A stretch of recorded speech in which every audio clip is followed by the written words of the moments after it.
You ever stop and think about what's really happening when you click on a video or shoot off a quick message? I mean, the internet kind of feels like magic, doesn't it? But really, it's all built on very real, very physical hardware. So, what are these actual devices that let us all connect and communicate? Well, today, we're going to trace the path of your data and find out exactly that. Okay, so to get our heads around the entire internet, we've got to start small. I mean, really small.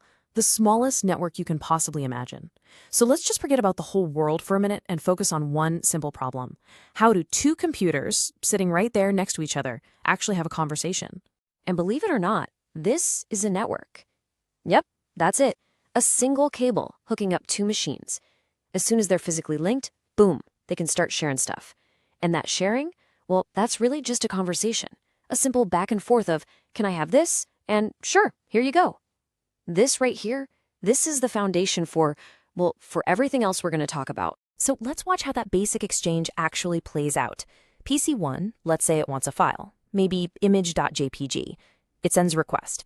PC2, on the other end, it hears that request and sends the file right back over the cable. And in this tiny two-step dance, we can already see the two key roles that show up in every single network communication, no matter how big or small it gets. All right, so PC1, the one doing the asking, that's the client. And PC2, the one providing the file, that's the server. It's really that simple. But what's really cool is that any device can play either role. Think about it. When you airdrop a photo to your friend, for that one moment, your iPhone is actually acting as a server providing the file, and your friend's phone is the client.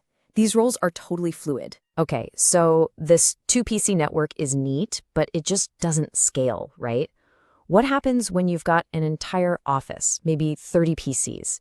You can't just run a cable from every computer to every other computer. I mean, can you imagine the chaos? It would be an absolute nightmare of wires.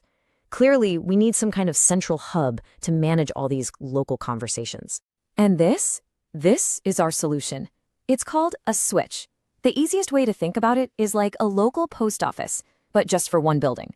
Its whole job is to make sure a message from one computer gets delivered to the right destination computer, but only if they're both in the same local network, what we call a LAN, or local area network.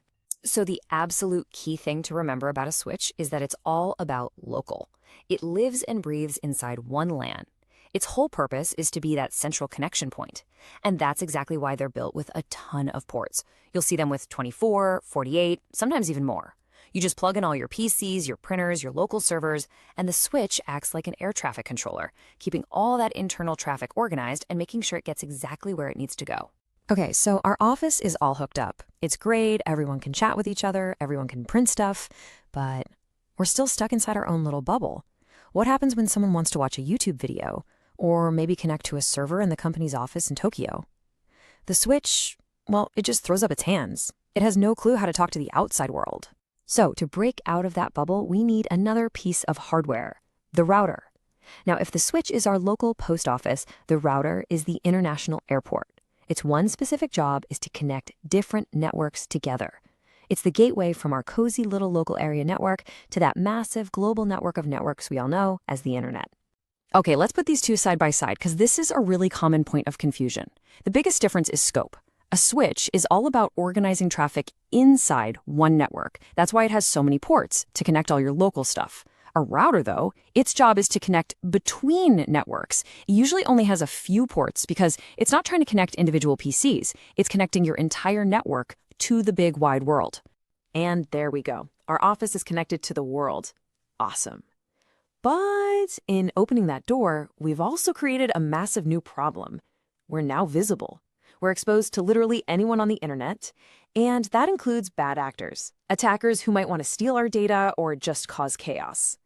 So, how do we stay safe? This is where the firewall steps in.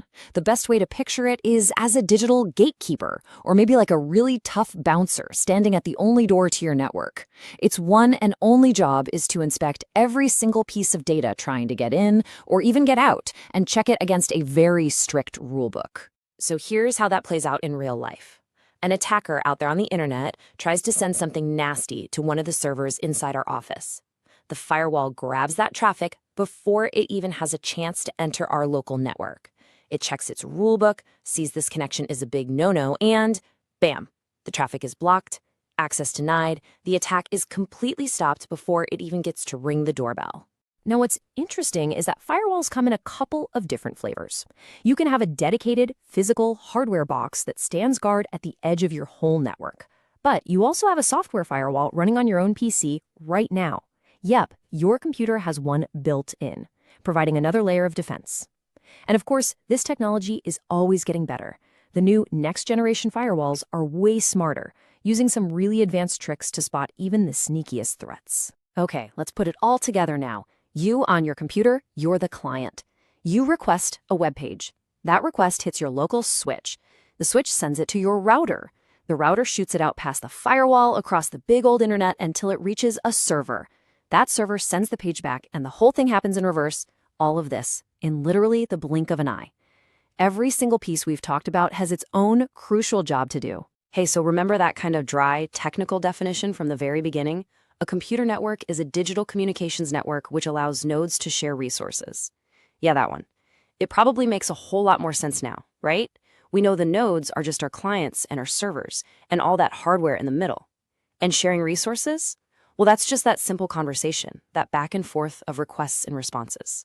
So we've done it. We've built the physical structure of our network. All the devices are connected, they're protected. But this brings up one last really fascinating question.